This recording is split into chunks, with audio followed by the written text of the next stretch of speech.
I have been working recently over the past year with Eric Jones and the Members-of-Color Network.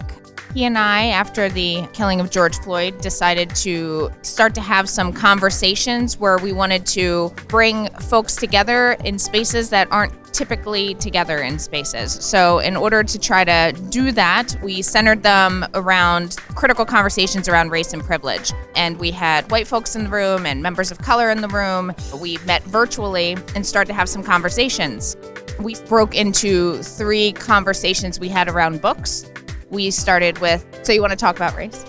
And then from there to me and white supremacy, which was a very deep dive into all the systemic racism around us, and then finished with Don Lemon's This Is the Fire.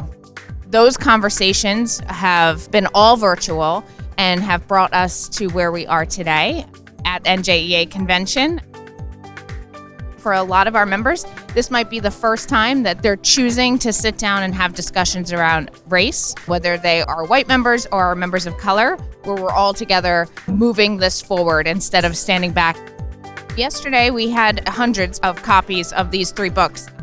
And as members came in, we had discussions about the talks, and I challenged members to take one of the books home with them, read it, share it with other members, start to have the talks with their locals and their communities. We're so excited because these conversations have started to branch into other locals having these conversations with their own members. So book conversations and book talks are starting to happen in locals all over New Jersey as well, and that's fantastic.